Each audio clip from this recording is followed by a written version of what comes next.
Well, we became professional, I think, in the summer of '64. Okay. Christmas, we've been booked into the Murray of the K's Christmas show. Right, right. And then we flew to the Magic Land of America, right? So you go in driving towards New York, the skyscrapers. Then the first thing we notice is the sirens, you see, because police cars in the '60s in England had bells. Mm. And so you hear the sirens, because we'd seen it on television series, the Naked City and things like that.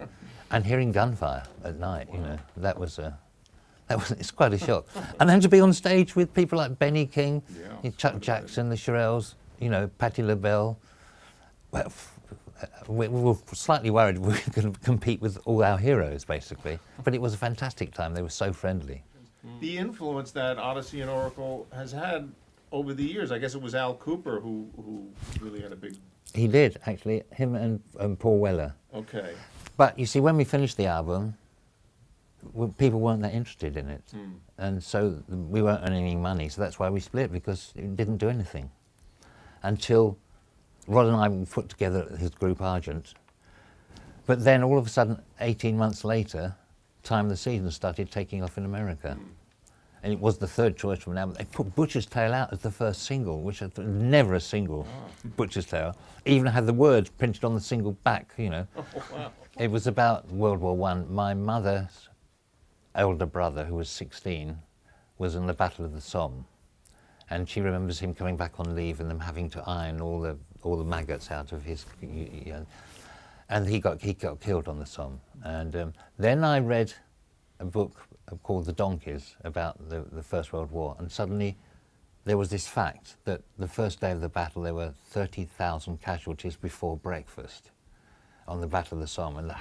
And I was trying to rehearse all the time, but then I suddenly thought these 30,000 people, just on our side, had family. So 30,000 casualties. I had to pull over on the side of the road because it started me shaking. I realised the enormity and the waste. So then I had an old pedal organ in the flat I shared with Rod, and I started writing Butcher's Tale, and the emotion is just there, the horror of the whole thing. And I had been a butcher's boy, so every Saturday I used to deliver on those bicycles with a basket at the front.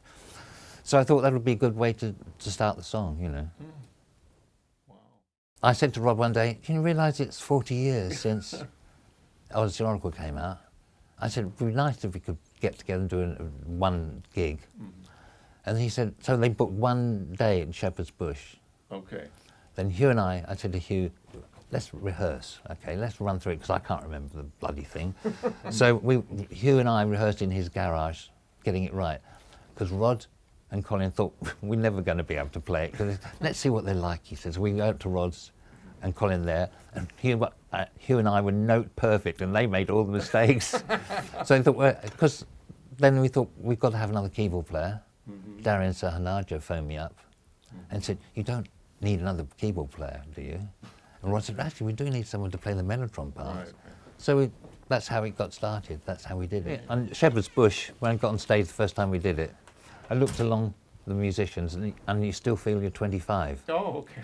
Wow. Because the energy coming from the audience and from the others is so exciting, and that had been, 40 years? Wow. We never performed it, you see. We never performed Odyssey and Oracle before.